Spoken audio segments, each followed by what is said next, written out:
Aya biye arabaye odo November kalo kilemuga ani nane samba fla ani mugani kele renouveau télé lajeba ani radio lamebo bella jele anka folini tantulu be di uma komro okmana ka daba masa info ale minye bira awne an lajeba na lameba bella jelena ka fo ka barikada ka tanu kumani sanga bella jelena ko bella jele ikado ka fo latike masa nanzigira ambe okmana kuma kunte folo ne ka tatike ni ale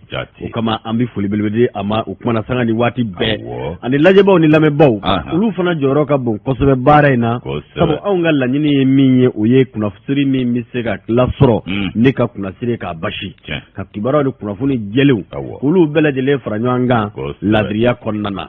kuma ama fime ki isannogo ki bismillah ba amini demsenu ni signyo ni bango ni ma bela jele alhamdulillah bismillah bangunika beko ko kifo ajaranye ngrene yala fuli ka bosalemu ka nyeshin bela jelema tubarikallah ina ya fo chugo mi demba ya basi tula alhamdulillah ajaranye barkallah ala tanu anya jabaru masatanu ka barkada so fla masabe wala nyimando tanga ni wati boraka fo chugo mina sabu ni amban senga fembana min tantaye ngale min tado na sona asona ka kalifa ndo ambulo ka kundala jange obijanye na mena tokaya obijanye ana meka ale refana bato ni miye bato kala ko ni ko mona jayo masa ni mamma ga andon benge wi dollar afana na ga ko ni bismillah bazide ko mona jayo masa nanya ikado sufla masa barkada kene o kene ka ambe rasulu fana tanu ka wala ni mando ni ka barkada ne mani kisi bay ala ko jidaka amma saw sarata ngulo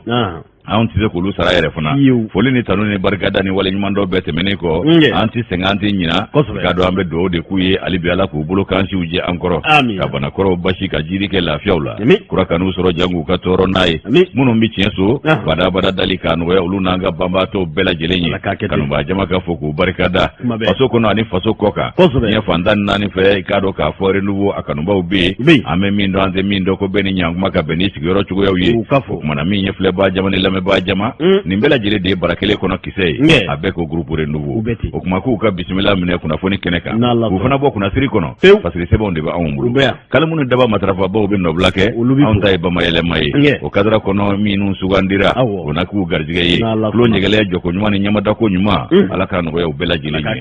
minye la se ko nyuma ala ko no ya anyerwe kama benka chari aunga chuya ko letigini ne ga shujuru tigu ukengo manja ala ko no ya ufana yi okuma ko beki bismillah asma sile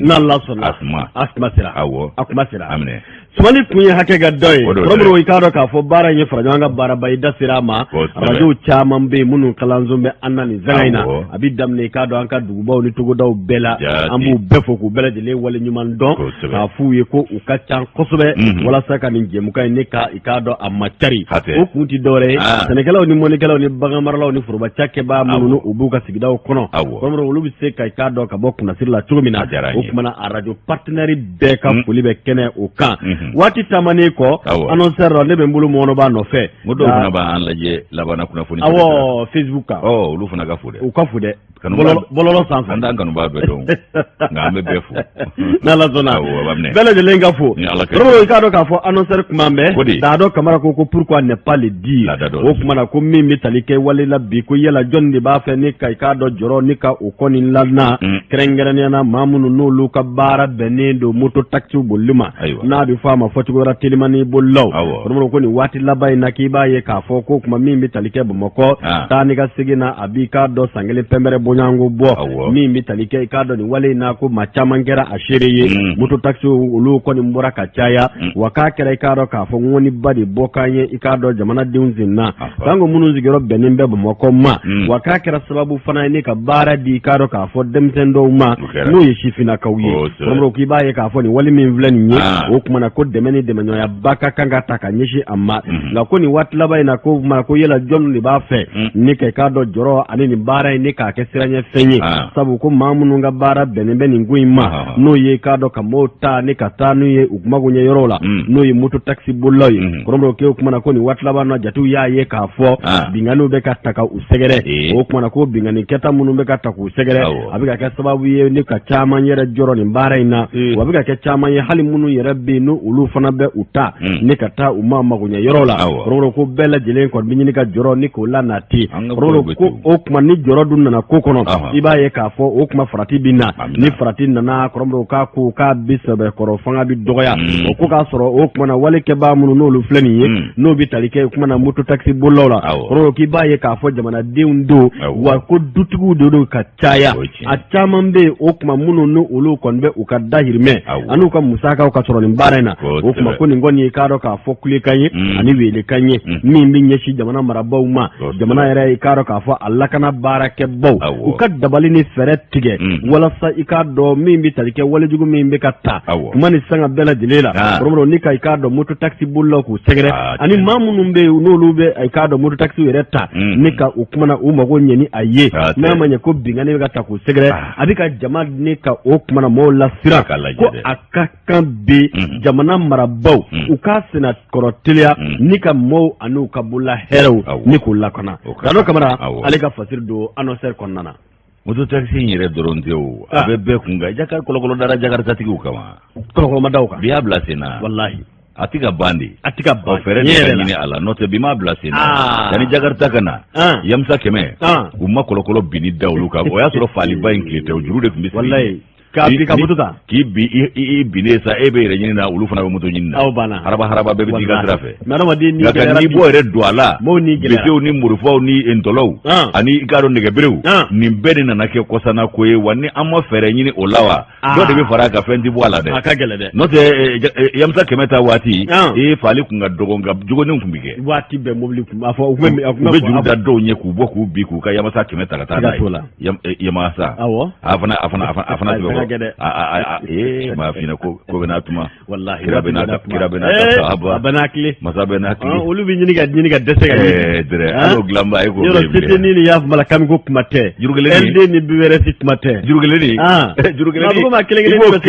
ye olu de bɛ k'a ɲɛnafin bɔ bi wallahi wala n'o tɛ i ko Jara Kɛmɛ k'a dɔ sogolo a ka musée la Mandakura ye n'a ɲɛnafin ye minɛ t'i jɔ i k'o bila i ka tɛmɛ Jajo Masa an bɛɛ bɛ da dɔ fo i k'a dɔn a ka cakɛɲɔgɔn bɛɛ lajɛlen fo ni an ye annonceur a bɛɛ lajɛlen fo olu ma jare féminisé la loi 052 voilà on va les interpeller an b'a f'u ye a fɔra ten dɛ la dadɔ sibo dadɔ i n'i ka jama parce que a fɔra de ko y'a voilà 70% fa dɔ 30% fa dɔ fɛ mais an bɛ se k'i yɛrɛ fara o kan ne wa a bɛ diya an ye dɛ a ye anw fara les vieux mɔgɔ la voilà anw kan ka nɔngɔ masa ye sa minɛ an nɔngɔ masa yɔrɔ kan ka ɲini sa ni dɔwɛrɛ tɛ a bɛɛ musow gansan ye o ka d'aw ye dɛ ni aw bilara ye lala aw na se ka y'a kuma la bilasirali caman a bɛ diya an ye ale la a b'a teliya de a kana nin ko kɛ ko mɛta ye bisimila Jajo Masa Sidibe an bɛ don i k'a dɔn indicateur de redebo kɔnɔ ale kɔni sarilen don Jajo Masa min ye i k'a dɔn kiiri ye kiiri min bɛ tali kɛ i k'a dɔn sariya sɔsɔ baara kan min bɛ musaka ko fɔ ko procès crime économique Bakari Togola ale ni k'a dɔn Molobali Madi Keita olu kɔni k'u kun bɛ i k'a dɔn Bɔjɛden ka kunungo hakaja min i k'a dɔn nin ko ye sa Musa M Danbele baraminɛkalanden don indicateur de renouveau la a ko min i k'a dɔn ko in yɛrɛ daminɛna ntɛnɛn don novembre kalo tile 22 ayiwa k'a labanna k'a gulon dɔɔni fɛn min i k'a dɔn ni maa fila ye ko u y'i k'a dɔn jalaki ta an bɛ k'olu sɛgɛrɛ u n'u nɔna wɛrɛw don ko min i k'a dɔn foroba nafolo dɔ ye n'o bɛ tali kɛ i k'a dɔn cikɛlaw olu ka fɛn na n'o ye kɔɔri sɛnɛnaw olu ka nafolo ko dɔ kunkan ko kibaruya ko nɔminɛ bɛ ninnu ko o de la o jalaki de b'u kɔ ko a ka ca ni miliyari 8 sɛfɔ wari ye k'a dun jirala k'a fɔ ko Bakari Togola sen bɛ ko in na ani maa 12 wɛrɛ minnu olu fana jalakili don a nɔfɛ o kumana kunungo min ye i k'a dɔn tarata ye novembre kalo in tile 22 a ko sigira sen kan kiiri o bolo dara tuguni cour d'appel min bɛ Bamakɔ yan nɔ olu ye i k'a dɔn kɛnɛ sigi kunu Bakari Togola ale ni k'a dɔn Moloba Madi Keita o kumana ko olu maa fila de kun kan ka taa Jakarija kɛnɛ kan ye ni ka taa ɲininkali busamise ga u la o kumana ko min ye cour d'assises spéciale ye min ɲɛsinen don i k'a dɔn sariya sɔsɔ baara ma n'o bɛ nafolo ko fɔ ayiwa ko de bɛ nin kiiriw tigɛ Jajo Masa ko min ye i k'a dɔn kɛnɛ yɛrɛ sigira yɔrɔ min ni ka datigɛli kɛ o kumana maa jalakilen min bɛ n'o ye Bakari Togola ye yan'ale yɛrɛ ka kuma ta a ka lafasalimaw n'o ye avocat ye olu ye kuma ta ku ba nyini ka do ka fo ko ka do ni kiri ngulon folo ko ka kiri yire bo ama folo ko sabu ko jate mina kala munum be no akli fere net gila mawye de ka do jate de drogo ba ko expert comptable ko olu ka sebe ko o jele tenis kono ko odun ka nga laje expertise ko ka nga keni ngonu nuna o ku ba nyini ka do abuka defense ko lu ba nyini sa ko ka do kiri yire ngulon folo ko ka to ko nyini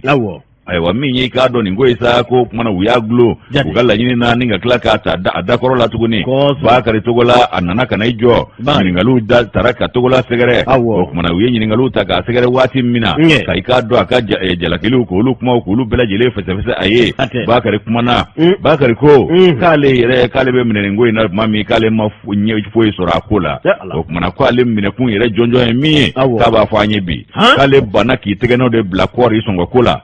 tunya dabela jile kloka horo nyon kloka ka foko kori ka be feri ka do se fori wa fla ani keme fla ai wa ko mi ka do se fori wa fla ani keme fla angre o kale ale bana ki to itega do angre o sebe mina ko ka bolo no blake ola ulu tunya jira chikela ola ka foko mi angre ko wa fla ni keme fla ko be bo mungalama ko wati laba na ko bubu sise ko nani pangi jo ka te fere ola ko foka ke wa sabani keme sheki kale ko ale bagare mami ale anyevo ahoro nyo kaba kale titika no bla ola ko kaba ale de bana o mawa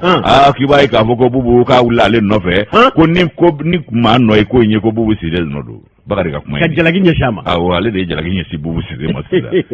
o kuma na menye ke ministère public kiri bloko no ulu kone ulu ya nyine afe o kaka na ni ika do sementi ya sebe unye munu mbeni dalu numbela jile da keneka haka ja ko kasabi mi ni o refona ko fora ko o de be aleka boloka kata bafla ni tani sabasa kana bla bafla ni tani konondona kaka na no sebe bela jile da kenyene ana fese leye bagare munge kujabi ogola ko kumana ko sebe bela jile dira kritikila ma maka kombinye ale kale tenye do sebe ngo tola bli ko ni diru mai ka odiru mawati mina ko fende bora sebe ingono alete min kono ko do ate min ki bora ya kalama ku ya jira ka fo ko musaka kale yo ke ka nyishi ka do yere ko fo wati ula no yi kampanye Ibrahim Boubacar Keita o ka fanga anyini ngo fulana no e de ai de aga president goro daga uli manjande mazide o broma aga president goro aga president goro wala aga president goro daga moza ko Ibrahim Boubacar Keita ko ka kala o ikado ikana boli mingeta ko fulana na no ye second tour ye kala takula o ku ko kale yo musaka ko bora le ga sebe ngono ko ale ko ni ka tara ikado ko chigala wele ko lukana ko nyona jere babe bu mako ka be talike chike kunyauka ani ka do ko resena na were kata la halauka ku lunda na ulu dawali bane munye ku ya ye ka fo ku lumana ko ko kungangu kiwarala were unana kamba ngodela o kera ko resena na ufana dabali bamba ko bagari yo kede o gelera o kuma na ko bagari ka ko lumunu vole fle ko no sebe ma ale kai ka do kiri sebe na ko tale no ye ale to kalama wa kale dongo tenina aiwa min ye bagari to golaye Allah bana ka mun fo ako kale janfara ko sabu kale ka jete de drogo ba no ya ka comptable Mamadou Togola ko ya le janfa ani ka do ko coordinateur mi me no ni Raymond Dansogoye no refatule dossier no refatura ni wati na ko ya le janfa ko premier ministre ko no e bubu sise de botoro ko fona ya le janfa o kuma na kale bagari janfara di ayre ka vola ku ya le ka kalambali ya de irara Allah gaba Togola gaba ga chande abenala che akele do Togola gaba ga chande sebela ende sani jamba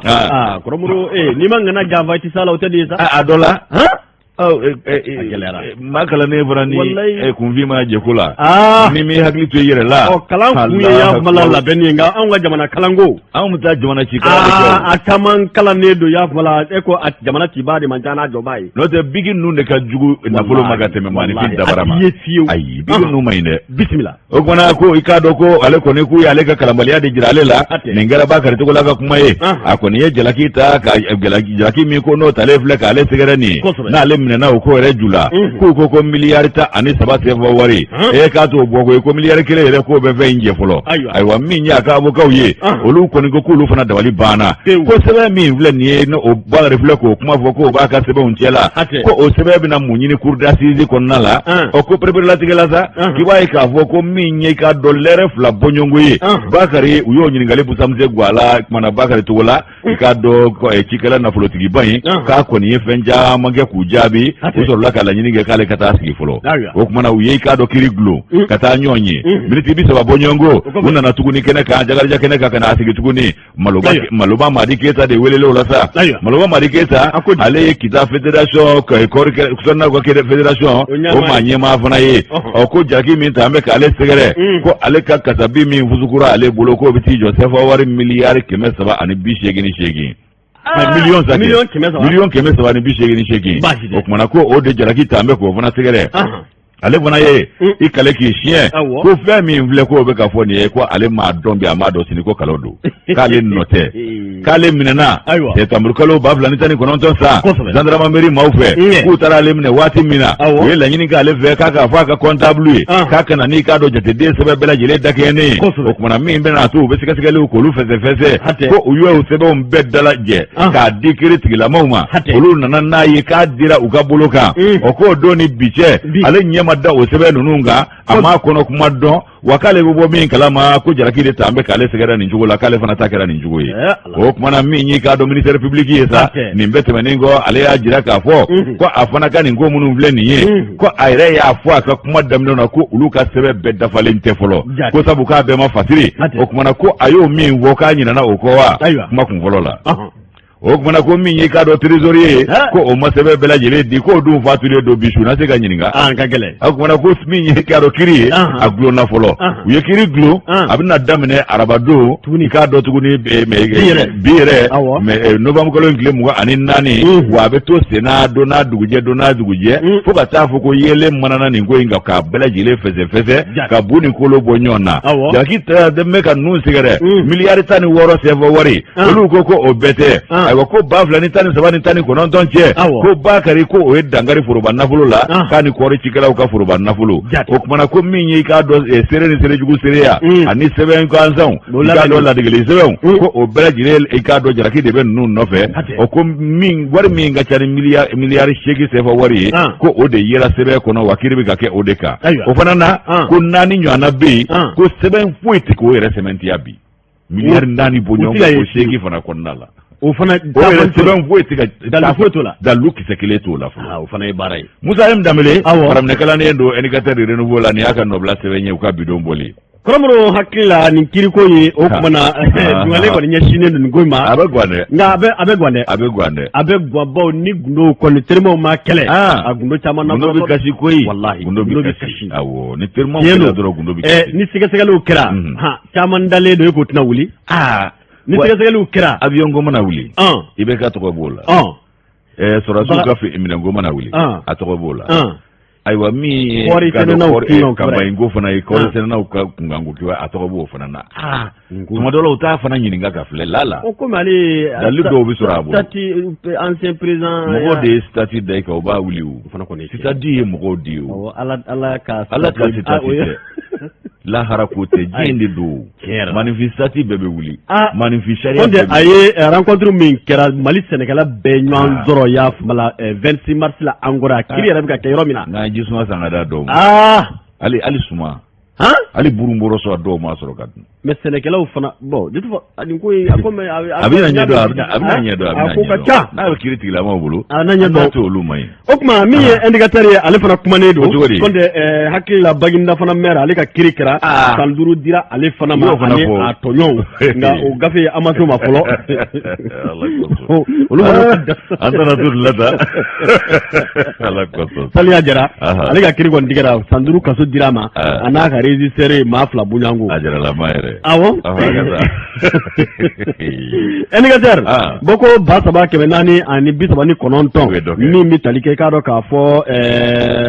Seydou Dira ale keleme ka fatrike ako sigimi no foli no ko assise national ikado min nyashine do bayle malima romro ka bora adokoro tuguni ndiga jugo abela dile ko ni zoro la ikado kuna fundisira do senve min ni abulono blala manyama fe kulumunu ni ikado ulu farla nyanga no tara ikado ko kalingu she fotugo werla ni ka tuka dengene maya ko di mana maraba no bitalike ko lel asmi nyakro akulu re no ko amako hot personality no bi panel ko fo panel de hot personality na manyama ye zeine mulaye o kuma ko min yin de nente menni sigi kun tele do kam makono ni ke ina fo shogal ku kala mega ani aka gouvernement wa fo tumi ko mali kamina siga foke ko siga fo mi damne ka don de ne no bera kunna shini ngoma ro ko kuma ka abisiga fo be damne commune kono kana cercle la ne ka soro kana region na badriba ye kanto ka fo ko balikira ka munye o de bataki do ko ni mbora bataki ngono kunna o kiwarati dore ka fo ulu munu ni dana ya dara uka no ye maba munu ni ikado ka fo ufarla nyanga ni ko ka kuliye wera kama ko panel de hot personality koromro ulu ye bataki ko sebe ka fo ko ka beni kado ukele do kan nyan lame munu ndamne ikado ko kuma ko dungu fole ko tina bentunde ko kuma ubora adokoro natinya awo kana bwa do kokoro ka bora adokoro ukama ka dekalela promo ko muamunu no bi talike ka do mali marabawla no o ye shogal ku kala maiga mi gouvernement nyama bi ana jew o kuma ko ni mbole min vle adokoro ba kunti doreye o be ka siga fodo ke ko kulu mamunu mako go force vivu no lube hakli falen valewna ko yela bela jile bi se ka lasoro ni ka do ni sigi ngono tumina wadriba yi kanto ka fo ka beni ni bela jile mi mi talike ka do de personnalité ulu munu no tara ikado ka fo nyefolu chamange ko ni jwa kundamne yere fananna mi talike ka do franje fanga manyemala nabi kollel asmi guita kufo ale ikado force vive do ko lu bismillah hakilla jigina kuluba ulu ikado ka fo kuluba ka ufi driba yikanto ka fo gunimbe kunti dore wala sabela jilebi se ka ikado nyuninga bebi se ka lasoro wala saka do ni sigi ngono tugumina la ko ka beni mbela jili ko ni décalage mi no bi talike abodo ko mi mvle kala nyine kunye munye oye ma bela jile mi se ki yere yesi ka fola sika fo mi ni obina ke romo ka kana ke mashiko o kuma ko jabi jonjo munu mina nyini ulla o jabi unake sababu ye wala sai ka do ka fo jamana marabaw obina hakila munni ka do bilasirali mununge ulu bela jile ka ke hakila na jonjo nyi la ko na ba ata bela jile ko wuli ka jo munu no ulu baraw bi senna hakila jigina ko kulumi ni obi talike ka do ka fo jere jekulula no ulu farla nyanga o kama ko cadre de change des partis politiques ulu ni ikado ka fo kullel asmi guita ka nyanyila o kuma ku kon ya hakli fali valon chamange nga o kulu kon joga ay minni romro o de kala tabila bentugumina ani 2 minu vora kado kala takula ina fo shogel nana ka fo ko kuma ko mi chronogramme mbe ko bikke ikado o tiwuli ka bo o tugula o kuma cadre d'échange des partis politiques ulu fana bo minedo kono ulu ko ko lutina tay kado ka fo siga fo na kele plana ye minni ulu la nyini minge o de ka fo franje fanga ko kuma ku sigi ka kera minni o kala tabi ke ka do février kalo o klemuga ani wolonvla san bafla ani mugani fla o kuma ko olube o danga de la ka do sigi ngoni ngerani uye wa wuli kerani uye o ya to ka foko mi metalike o ka sigi ku ya hakli falen vale mununge hakli falen vale ko ni chama ngera nga mi metalike cadre d'échange des partis politiques o ko chronogramme mi ni o dandige menera ni ko lajjeya tabi muktar wani clear ni ka do shogal ku kala maiga ko abito atugula ka do ko o kuma o babo tugula transition fana na gili dunga kera uye ko kala taw bi labbe ka be février kalo klem ngani wolon vlama zamba flani mugani fla ikaro ko lutura udanga de la driba yi kanto ka fo niya ta ka jadne ko sika fo munu nolu kon be sena be mi mi tarike ka do ka fo gouvernement na nyema ya bi shogal ku kala mega bulu o kuma kun de ne temeni ali fana ni ka do ka fo ma chama wore munu no oluye ikado hakilna tigulye no hakli feruna ali kulu tigla mo oluye sika fo ni ka oke na medanga mi na iko bi romro ki baye ka fo munu nolu ye kado ka fo wuli ka jokon geledu ko chaman be munu nolu goni sebe koro tombe wala sammi mi talika siga foy akaka ketugula ani la nyine munu ngwe ala o kasoro do fona kai kado la nyine munye ude ka fo ko siga fo min vle na bina labbe ikado shogel ku kala mega anaka gouvernement fe k'u bɛna jamana nafolo de ci wala kula ko k'a sababu kɛ mun ye olu ka laɲini mun ye bi o ye bɛnkan minnu ni k'a dɔn k'a fɔ ko sigira kan minnu ka baara ka kɛ ni o kow ye ko yala cogo jumɛn na lakanabaliya bi kɛ sababu ye ka dɛsɛ ka kalata labɛn nka lakanabaliya kɔnɔ ko sigikafɔ bɛ se ka labɛn kominiw kɔnɔ o tuma k'olu ye ɲininkaliw ye minnu ni olu bɛ u kɛ u yɛrɛ la Seydou Jara ale ka fasiri nin ye ko sigikafɔ bɔra a dɔgɔkɔrɔ tuguni i kumana ka bɛn ni ntɛnɛn tɛmɛnen ye. Ayiwa maanifinkow de don ala ka lasegin k'u ye ala ka hakili ɲuman d'an bɛɛ ma n'o tɛ maaw mana bɛn fɛn o fɛn kan n'a ti ɲa walama n'a a bɛ taa wolo fɛn wɛrɛ la a bɛ se ka bɛn a kan k'a bɔ a ma ɲɛb'a la nin ko yɛrɛ mais Choguel ne yɛrɛ kɔni ka hakilila minnu bɛ woyɔ la nin jɛkulu la tan olu ka waati la wasadenw ka manda mɔnɔ bɔra siɲɛ joli u ka waati la u ka miiri o la fɔlɔ o mɔnɔbɔ kun ye mun ye a tɛ se ka danfara tuguni o Kɔrɔmuru mɔnɔbɔ kun ye mun ye i b'a dɔn problème yɛrɛ min di c'est-à-dire mɔgɔ yɛrɛ tɛ se ka Mali classe politique danfara tuguni a classe politique tɛ se ka danfara waati cogo jumɛn na minnu b'a la ko kalata ka kɛ jagoya la bi olu dɔw tun b'o système la o minnu fana b'a la k'a tɛ kɛ bi olu fana tun b'o kɔnɔna na bon minnu bɛ bi n'olu fana k'olu bɛ Choguel yan fan na olu fana tun ye fanga kɔrɔ in kɔkɔrɔdonbaa dɔ ye donc tu vois que ngo mais olu fana min yɛrɛ kabako ye aw kala tiɲɛ don assise fɔra ko le 22 k'o fɔ au moins 72 heures avant ni bonya kɔni bɛ k'u la a kan k'a fɔ mɔgɔw ye k'o tɛ bɔ mais c'est pas en tout cas le jour J a bɛ se ka to et puis le premier communiqué même de ces personnalités o kɛra o de ye n'an fana ma ko dɔw bɛ yen yɛrɛ la mais min kɔni fɔ an ka bɛɛ ka kelen an bɛɛ ka kunna wolo bon n bɛ min fana f'i ye ninnu fana ni référence jɔnjɔnw bɛ yen dalu jɔnjɔnw bɛ yen bɛɛ tɛ se ka bɛn ko kelen kan n'u ko k'u bɛ bɛɛ ladon o bɛ se ka taa o la o k'a to yen ni minnu ko k'u tɛ mais u bɛna min kɛ dɔrɔn u k'a de yira tiɲɛ don u k'olu bila kɛrɛfɛ ka balaja tɔw kun n'o fana ti ɲa a ko bɛɛ ka dabila kelen an bɛɛ k'an yɛrɛ sɔrɔ Maliko yɛrɛ ka ban Maliko yɛrɛ ka ban pewu bɛɛ k'i yɛrɛ sɔrɔ sabu an tɛ fɛ a ka ɲa de non mais o dɔrɔn de don Maliden yɛrɛ tɛ fɛ a ka ɲɛ a bɛɛ n'Ala cɛ sinon n'aw bɛna min kɛ n'aw dalen b'a la ni ye ko gɛlɛn ye wa sinon ni bayɛlɛma min bɛ kɛ si c'est des ni jɛya don ka ban munna aw b'a ɲini bɛɛ ka n bɛ min f'i ye bi Janjo ko an yɛrɛ ka hakilina bɛ sɛbɛnw kɔnɔ ta k'an bɛ tɛmɛ o kan an fana ye Maliden ye an b'a kɔnɔ yan a bɛ ka k'anw de la a bɛ ka k'anw de ɲɛ n bɛ min f'i ye ko in bɛɛ ye Choguel de ni Choguel bɔra yen bi walahi ka maa wɛrɛ bila yen ninnu minnu murutilen olu fɔlɔ de bɛna kɛnɛ kan o bɛ mun ɲa o bɛ mun kelen est-ce que Choguel fana bɔli dɔrɔn de y'a fura ye o t'a fura kɔni o bɛ dɔ de fara a ko kan sabu min bɛna bɛɛ se ka kɛ premier ministre ɲɔgɔn fɛ min bɛna tugu an b'an gɛngɛ o la o k'o fana ka bɔ yen wa fo jɔ dɔ an bɛ nin cogo de la sa n'u m'u ɲɛtugu ka baara dɔw kɛ Maliden t'a to baara ka kɛ koyi walahi Ala jamana kan k'i jɔ de u k'u ɲɛtugu ka baara dɔw kɛ min bɛ bɔ a la o ka bɔ a la n'a ma ɲɛ bɔ ma ka dafiri sa Ala kosɔn n'u yɛrɛ bɛ siga fana na u t'a to yen o de ye baasi yɛrɛ ye Janjo i k'a dɔn k'a fɔ Delta News ale kɔni ye sɛbɛnfura bɔ dabila sa nka min ye i k'a dɔn kunnafoni bɔli ma dabila anw y'an da mɛgu n'an ka denkɛ kelen ye fɔlɔ yanni waati cɛ o kadira kɔnɔ min ye i k'a dɔn kana mon père attaquer ayi de non ne ko anw de ne jɔn sɔrɔ fɔ non i b'a fɔ k'an de tun bɛ daɲɛ kelen la non kana fɔ ko an y'an mɛn kun daɲɛ kelen i pan kunna Delta News ko mun ne ko n ko anw y'an mɛn an kana ɲɔgɔn fa tan ayi tan ni tɛ nin ye voilà e ne sen bɔtɔ ya i ye sen bɔtɔ ye maa kama i ye fɛn dɔ de fɔ a ma kɛ yan wala i ye nkalon tigɛ de sinon an da mɛn kunna dɛ o waati fana ye nin ye o n da mɛn kunna ko bɛ n'a tuma tɛ yan ne ma min ko kira bɛ n'a ka sa bisimila ale o kumana min ye i k'a dɔn k'a fɔ sɛbɛn bɔ min ye Delta ye fana y'o ɲɔngiri fɔlɔ Jérôme n'o ye Nuhu Sise ale donni an jigi kɔrɔ a bɛ kunnafoniw di an ma o ka d'an barika Jérôme k'a kan ka fɔ an k'a fɔ i k'a dɔn Delta News Wamsiru Asama a y'o fɔ an ye bi ko ni Faransi yɛrɛ bɛ ka ko bɛɛ lajɛlen kɛ yaasa anw ka i k'a dɔn furancɛ fanga ka mɔnɔ bɔ k'o ye ko bannen ye o ko olu ka fasiri kɔnɔ sɛbɛn ɲɛbila sɛbɛn min ye éditorial ye min ye novembre kalo tile 10 tɛmɛnen 2021 sa in na ayiwa k'olu y'a jira k'a fɔ ko CEDEAO filɛ ka ɲangili min kɛ ko maa ɲɛna ko don ko ɲangili don i k'a dɔn ka fuguri bɔ daba da la dɔrɔn k'olu y'o min fɔ i b'a ye k'a fɔ ko kuma in ko a bɛna sɛmɛntiya ni jumɛn ye tuguni e ka misali ta dɛ denba a den min ka d'a ye hali n'o ye kokolo kɛ a mana fɔ k'a b'a ɲangi maa ɲɛna ko don n'o tɛ ɲangili a b'a kɛ i k'a dɔn maa min ɲɛkɔrɔ walasa o dusu ka da ko n'o tɛ ko ɲangini in ye i k'a dɔn ka fuguri bɔ daba da la ye ko CEDEAO ni anw ka i k'a dɔn maa ɲɛmaw ta kɛ bɛ o ye ko o tɛ se ka denba tɛ se k'a den ɲangi ka se hakɛ dɔ la koyi a bɛ i k'a dɔn a kɛ maaw ɲɛna i n'a fɔ n b'a kɛ k'a sɔrɔ a t'a kɔnɔ o cogo kelen na ayiwa k'an bɛ se ka fɛn min fɔ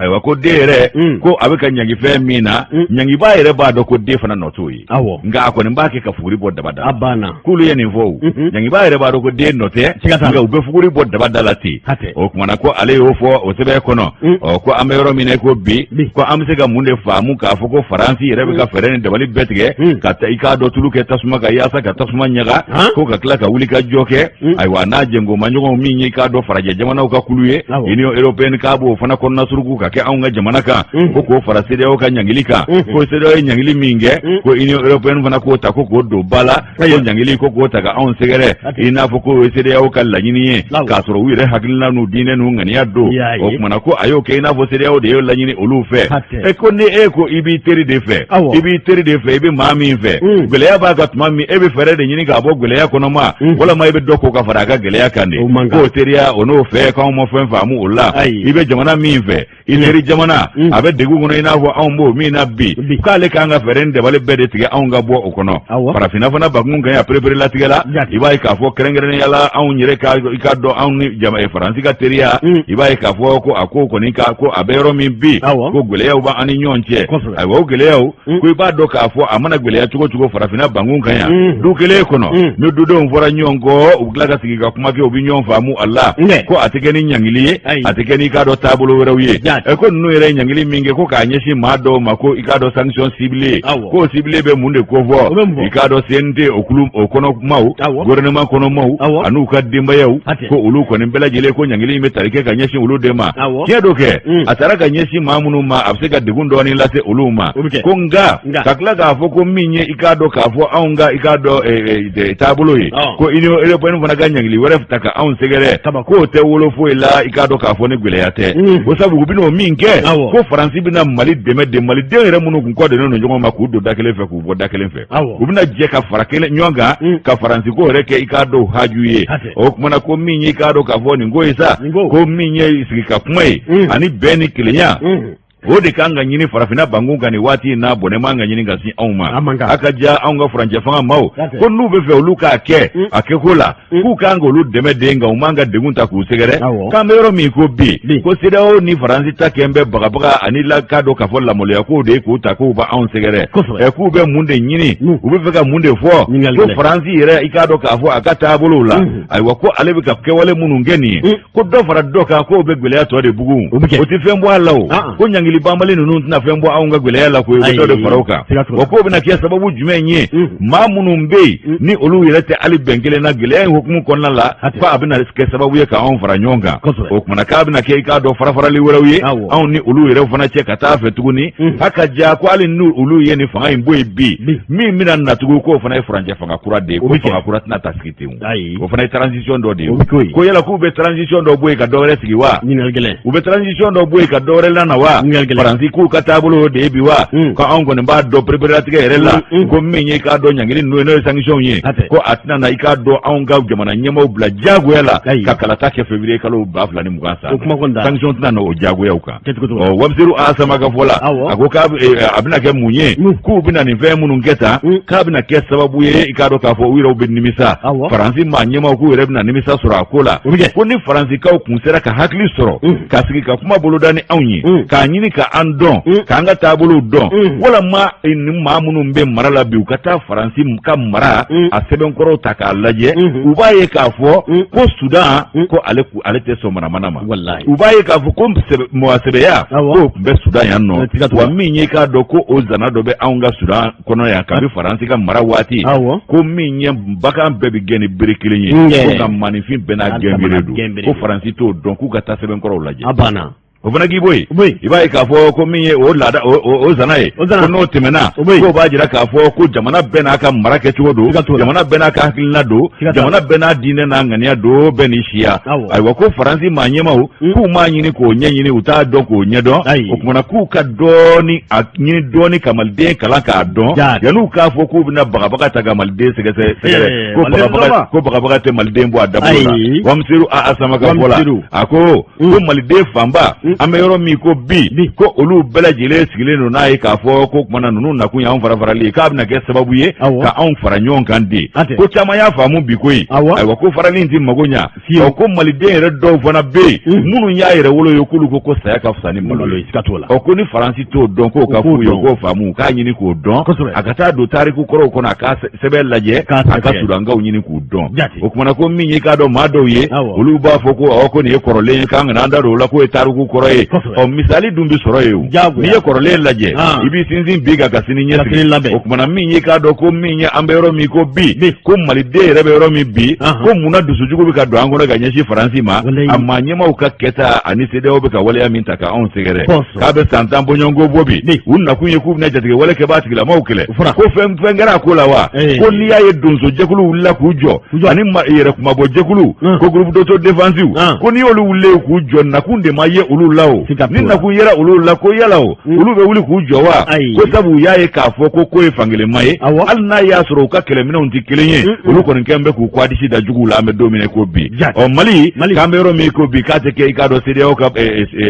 sagafinma ye wa ko Faransi fana bɛ ka taabolo min ta k'anw sɛgɛrɛ nin ye k'a bɛna kɛ sababu ye malidenw yɛrɛ dama bɛ fara ɲɔgɔn kan hali minnu fɔ bɛ ɲɔgɔn kɔ olu bɛna kan kelen fɔ o min filɛ nin ye ko o de bɛna kɛ sababu ye kumana an bɛna fanga sɔrɔ an ka kow taabolo la k'o fana k'i bɔ yen u kana ɲini ka anw jalaki ni ka anw kɛ jugu ye ka tila k'a lajɛ k'u bɛ i k'a dɔn k'a fɔ ko wɛrɛ ta ka anw sɛgɛrɛ jamanaden minnu fana bɛna fara u kan k'u bɔ wale fari da walima k'u ka kumakan ta Faransi ka sira kelenw fɛ k'olu fana dɔw bɛna yɛlɛma ko sabu n'i ma siran k'a fɔ k'i bɛna a bɛna f'i ma k'i ye faso jugu ye i na siran k'a fɔ i bɛ ka kɛwale min kɛ ɲuman tɛ i ka faso ma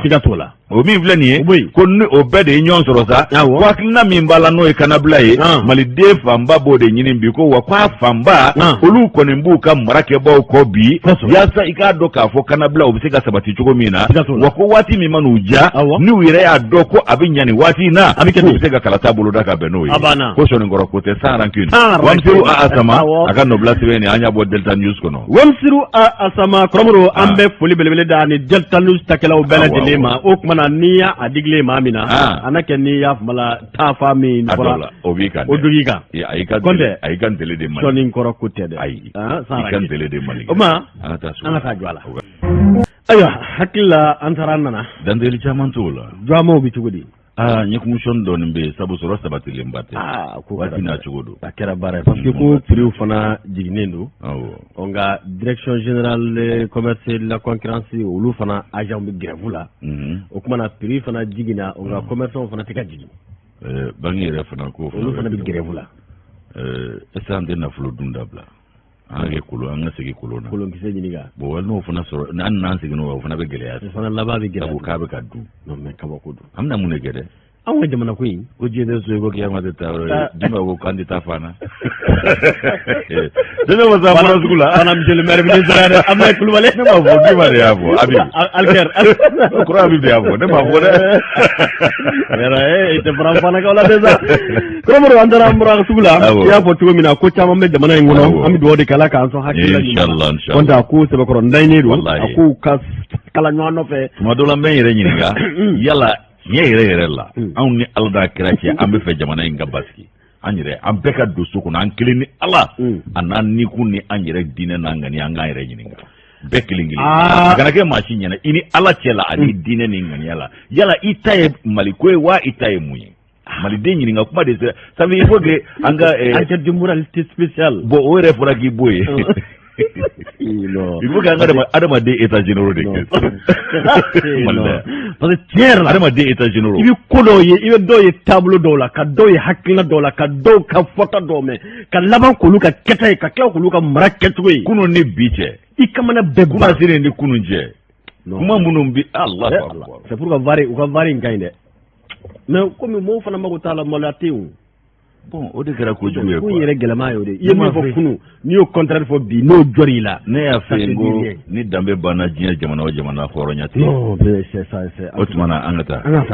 karamɔgɔ min ye informateur ye ale kuma bɛ an ko min bɛ tali kɛ i k'a dɔn k'a fɔ douane na k'u bɛ wuli ka jɔ bala maa ɲɛma kura min n'o b'i k'a dɔn k'a fɔ Mamadu Konate ko fɔ douane maa ɲɛma o kuma na exonération minnu n'olu bɛ ka kɛ karamɔgɔ k'a kɔni bɛ kɛ sababu ye min bɛ tali kɛ i k'a dɔn miliyari 18 karamɔgɔ ma se k'a fɔ o bɛɛ lajɛlen ko jɛnga kɛ o kɔ o kun ti dɔwɛrɛ walasa da dumuni fɛnw olu bɛ se ka nɔgɔya cogo min na jamana bɛ ka se kɛ dɛ jamana nka anw yɛrɛ e ko jamana yɛrɛ n'i y'a ye hali bi fɛn t'an bolo fɛn t'an bolo ni jamana est ce que jamana yɛrɛ ye solution mais a bɛ komi jamanadenw yɛrɛ de problème jamanaden de ye problème voilà n'o tɛ Mali yɛrɛ tɛ hali marabaako ye bilen anw y'a ko de ye awɔ mais on a compris que maliden yɛrɛ de anw yɛrɛ de ye baara ye anw yɛrɛ de ye kungo ye o tuma ko fɛɛrɛw ni dabali minnu tigɛlen don walasa min n'o bɛ tali kɛ k'a dɔn min ye da dumuni fɛnw kɔrɔbɔrɔ olu kɔni sɔngɔ ko sɛbɛkɔrɔ yɛlɛlen don nka ko diɲɛ fantan naani bɛɛ lajɛlen don o kama min y'an ka jamana marabaaw ye o kumana olu kɔni ye dabaliw ni fɛɛrɛw bɛɛ sigi sen kan o kun ti dɔwɛrɛ ye walasa jamana kɔnɔdenw kɔrɔbɔrɔ olu bɛ se ka k'a dɔn k'a fɔ da dumuni fɛnw ni maanifɛn yɛrɛ tɛ taa fɛn minnu kɔ olu bɛ se ka lasɔrɔ nɔgɔya la cogo min na informateur kɔnɔ Ibrahim Yatara kɛlen bɛ ka kalimukala ta nin ko in da la a ko n'i y'a ta k'a jateminɛ ko diɲɛ fantan naani bɛɛ lajɛlen don min ye da dumuni fɛnw ye olu kɔni sɛbɛkɔrɔ yɛlɛn bɛ ko kabi juin kalo ale san 2021 min bɛ tali kɛ k'a dɔn k'a fɔ da dumuni fɛn dɔw kɔrɔ ko olu kɔni sɛbɛkɔrɔ yɛlɛnnen don kosɛbɛ i n'a fɔ kɛrɛnkɛrɛn anw ka jamana kɔnɔ ani ka se k'a dɔn an sigiɲɔgɔn jamana caman olu la k'a dɔw bɛ boli k'a dɔn k'a fɔ tulu la malo k'a dɔn nɔnɔmugu ani k'a dɔn jɛgɛ n'o bɛ tali kɛ kɔgɔji jɛgɛ la min n'o bɛ tali kɛ k'a dɔn k'a fɔ sogo ani anw yɛrɛ bɛ kumana min ye legimu ye ninnu bɛɛ lajɛlen sɔngɔw kɔni yɛlɛlen don kɔrɔbɔrɔ nka ko ka bɛn ni o bɛɛ ye jamana marabaaw ni k'a dɔn k'a fɔ douane ka wuli ka jɔ o kun ti dɔwɛrɛ ye walasa fɛɛrɛw ni dabaliw bɛ se ka sigi sen kan cogo min na o kuma togodaw ani dugubaw la o kuma min ni o bɛ tali kɛ k'a dɔn k'a fɔ dadumuni fɛnw o bɛ se ka lasɔrɔ nɔgɔya la cogo min na ko ka sababu kɛ a gɛlɛya min filɛ a bɛ se jamanaden bɛɛ lajɛlen ma nka a ka jugu maa minnu ma o de ye k'a fɔ fɛn wɛrɛ tɛ minnu bolo n'o ye vulnérables ye bolokolonw ni gɛlɛya nana anw bolokolonw de bɛ jɔrɔ anw bɛ kamana o kuma ko o tɛmɛnen ka bɔ yen o kuma minnu yɛrɛ n'o ye k'a dɔn sɛnɛfɛn minnu bɛ kɛ anw yɛrɛ fɛ yan kɔrɔbɔrɔ ko o dun tɛ anw ka jamana ne ka o wasa o tɛ o bɔ ko 100 sara o 100 sara i b'a ye k'a fɔ 70 bonyanko o bɛɛ lajɛlen kɔni bɛ i k'a dɔn k'a fɔ o kumana min y'an ka togodaw n'o baaraw ye olu bɛ se ka wasa cogo min na nka ko nin baara in kɔnɔna na o kuma ko walasa ka nin prix n'o bɛ tali kɛ i k'a dɔn k'a fɔ jagofɛnw olu sɔngɔ ko gɛlɛya minnu kɛra a sabu ye k'a dɔ ye coronavirus bana o fana ye nka ko n'a ta bɛɛ lajɛlen ko marakɛbaa minnu n'olu bɛ an ka jamana ninnu kunna bɛ yen olu kɛlen don ka dabaliw ni ŋaniya minnu sigi o de ye walasa fɛɛrɛ o fɛɛrɛ bɛ se ka lasɔrɔ hali ni jamana yɛrɛ kɔnɔna wagande o kumana o bɛ se ka dɔgɔya nka jamanadenw olu kɔni ka se ka i k'a dɔn k'a fɔ fiɲɛ bɔda sɔrɔ ko ye k'a dɔn jamana marabaaw olu ka hakilina ye. O de ye jamana mara hakilina fana ye. Nka n bɛna jamanadenw joli susu k'a ban o tɛ jamana mara hakilina ye dɛ. I y'a ye ko exonération douanière de denrées les pertes de recettes évaluées à 18 milliards. E m'a ye fɛn min ye anw ta in gɛlɛya Mali politiki mɔgɔw bɛ balo politiki de la. A banna baara wɛrɛ politiki bɛna de ka jamana labalo. O syndicat fana y'o ye. Politique yɛrɛ bɛna de ka jamana labalo. Ani jamanadenw ka fɛɛrɛ tigɛ olu bɛna. A sisan tɔn yɛrɛ. C'est-à-dire u bɛ tɔn créer dɔrɔn ça devient une société. Ayiwa i ka baarada de sɔrɔlen o baara wɛrɛ t'e la o kɔ. Profession tɔn. Profession politique. I ka syndicat. O bɛ jamana min na ɲɛnabɔ tɛ yen. C'est malheureux. K'a sɔrɔ balo gulonnen don nin ko in na. Wallahi jamana ko tɛna maa caman hakili la dɛ. Non mais kabako de don. Baloko de don. Mais jamana marabaaw yɛrɛ de don parce que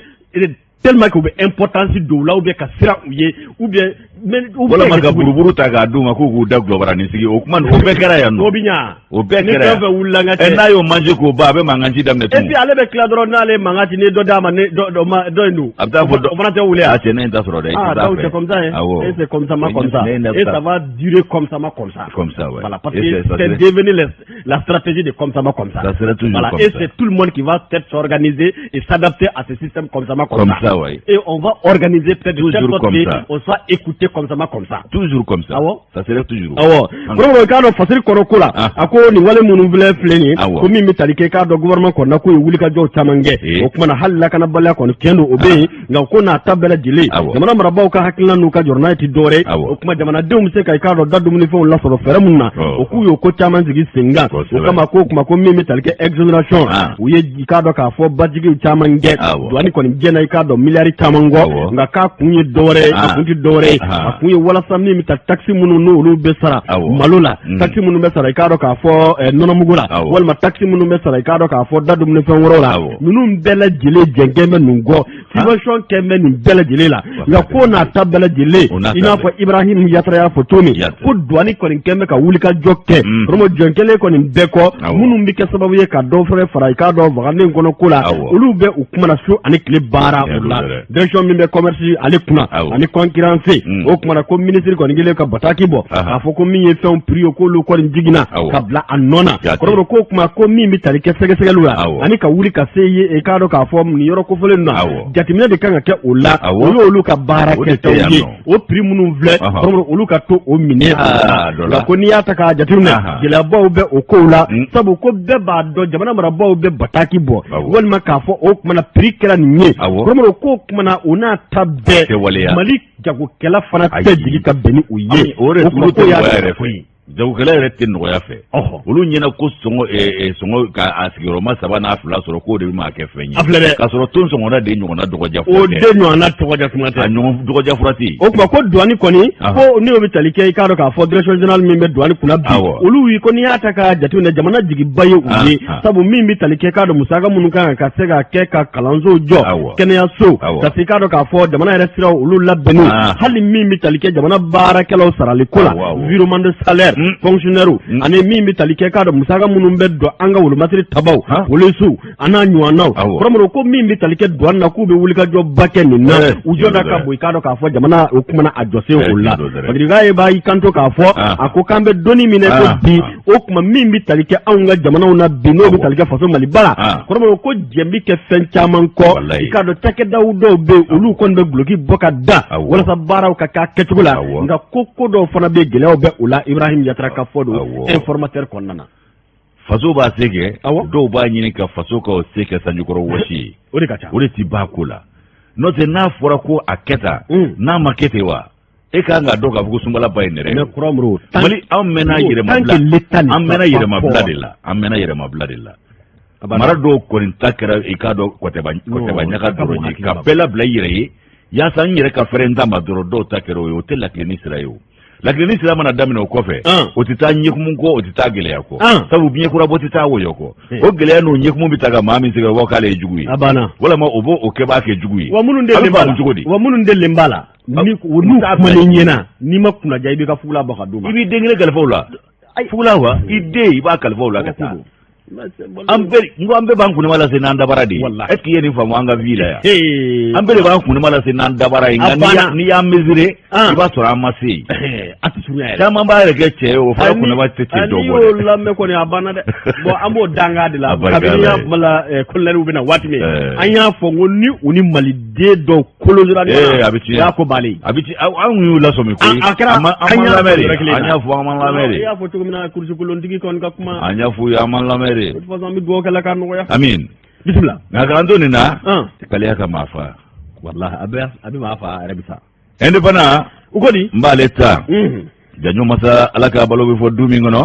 ala ka hinɛ ala de bɛ tila ka fɔ du kelen kɔnɔ o bɛ kɛ k'a sabu kɛ ni maa min b'a banna ma e tɛ se ka ba taama an si tɛ tulo gɛlɛya sigi la yan si tɛ kɛ maa si tɛ kɛ yan to mori ye maa si tɛna kɛ si ye o kumana an da sera i k'a dɔn nin kunnafoni in ma dɔgɔkun tɛmɛnen k'a fɔ ko min ye ɲɔgɔn surufukɛba ye ale denkɛ dɔ bɛ yen o ko maa dɔ ye i k'a dɔn muru bari a la nɔfɛburu kalo tile 15 ko i k'a dɔn funankɛni dɔ don min bɛ u yɛrɛ ka du kɔnɔ ye dɔw ko kalanden don dɔw ko k'a bɛ baara la du kɔnɔ ye min ye i k'a dɔn DSO ye ale ye an kunnafoni indépendant kɔnɔ bi a ko min ye i k'a dɔn nin tigilama ye k'a ye dankari i k'a dɔn sirifukɛ denkɛ na n'o ye Seyidina Ali Hayidara ye i k'a dɔn k'a fɔ min ye Muhamɛdu Ibu ye olu don Amala o den don janjo masa ko i k'a dɔn banani an tun y'a kuma fɔ nka banani da ko i k'a dɔn ko Ali ma bɔ a la koyi ko Ali i k'a dɔn k'a fɔ ko Nowanburu kalo tile 23 tarata don ka bɛn n'o ye ko min ye i k'a dɔn so fila masa y'a ka kalifa minɛ a la Tunisie o kumana min ye i k'a dɔn a ye caman bɛɛ lajɛlen misi ka tila ka i k'a dɔn an ka farafinna bangun an fanfɛ jamana ninnu caman misi haka ja min ye i k'a dɔn jɛkulu minnu bɛ yen ni olu bɛ i k'a dɔn tɔrika kelen na n'o ye amalisiw ye ko a kɛra misiba ye olu fana bolo kosɛbɛ janjo masa o kumana ko siginkɛ bɛ ka fure k'a kɔnɔ don n'a nataw la yaasa a fure ka se an fɛ faso kɔnɔ yan nɔ DSO ka fɔ la a ko min ye i k'a dɔn an bɛ hakilila kunun kɛ ko maa min filɛ nin ye ni i k'a dɔn a bɔnɛ n'a nin na a dɔ la k'a tun bɛ labɛn de la k'a bɛna seli seli no e fitri wati seli e ka do el mamudun e ka do o ka la aywa mini ka do wire to gati lafien yoro do o lafien yoro e ka do ga fonu ba wile ko badie o lafien yoro mi vleni ani ka do are jabala che kilometre kele bonyongo o mana ko bingani ngela no e seru gindo ayi ka do ali aya jojole majo ka tu ko fuka ta seni yoro ina abna fitri seli damne wati mina atari ka kaninga muru baralati ay muru barala muru koni aya so wa kono barala ikado yoro chama o kadara konna la ko shere do ya jira ka foko no goni fe uye ikado ali bani hashimi uya taga kene yaso segere no nyoro kene yaso olu ye fura kene kunfolo uke kasoro ka laba ka bomo ko segere ka ashira eno ujele we bomo ko segere nayi bomo ko funa yu sego ke fura kala amanya mingo uya blaga ta tunisi jamanala o kuma ikado so fula masai kalfa mina ala ka to yede mimbi naka ukoko ikado ko mado amena du nyire kono ukanumba bado wakukala nemana do ko ayre tugura tore ka mingo no etijane amalisi ko kadai hale o de yase ikado sirifu ka du kono nyoro eno anana yire mama mata nofe ko ikado ko ni makufole mi vleni akuna na dine nyini na anikado ka sirifu ko lu bara udu wa nyini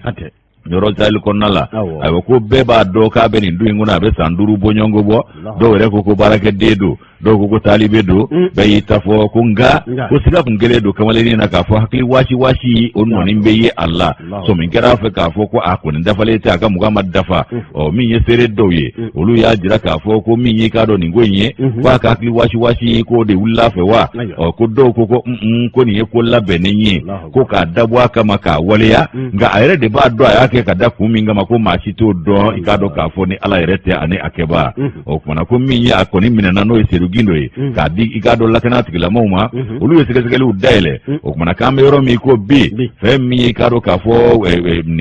kuna fonu ye olu ko ni ya jira ka fo ko minya ikado ma banane kaka bananira amato no yesedna ali haidara urdumbuye Muhammadun ikado ko ale afuru ko nando bomako ya no dona natawla kuma minye janaja kuye ulu fana ke adama kuye niko olase ko asuturali kanga ke yoro mina o yikado ka fo sirfula ulu tokola kare mimbe na be kado sele domi no be kado gajaba utasrala ko janaja kanga ke o sele dona no ikaburu doye deso aleka nobla sewe ni anya bo ene panakono amido ke kado sidna ali ni bamba to belajile alaka la rasul sumo ka saya o ke kado lafia ya masha Allah inshallah ko amido ka ya alaka hinala alaka dairo suma buru nugo betola amido ke bama tonye o ni ka do ka fo ma baye ga alatike kon kera ukmana fona bantu ka kenni so mana ambe nyoro ko be fona fuilo fo ya fo mana nyoro wati kuruna ukma mi fuli belebele am to nyoro anga musoro do be no ye nana kamara ani ka do ka fo masogona jaray ulu fona ban laje kusube am nyoro ko beledele fo fatmata jarabe te gunyame bakila mba fona fo ya fo nyoro ko fino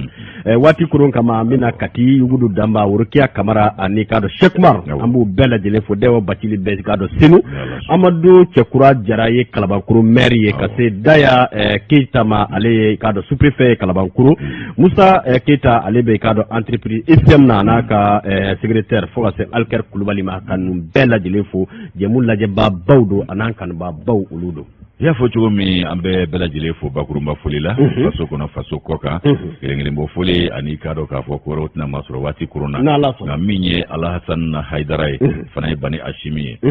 komplemi mlengana tubarikala burkina faso asuma ale tara fesbakula anyana yin saman nanga be yoro misisa kabe ka an laje ka to lajine gini okuma ka jara na Allah sona okuma ambe ala sanfu ka haidara ka sigina nyuma ko na turaka ya fumala vie mo parit njugo na ta laba est-ce que certificat d'autorisation dirima wala sa ika ken dula non ñu attestation ko ni soro ami gindo bu bana ñu attestation ala tan ni programme merci akambe ala ga sine rana inshallah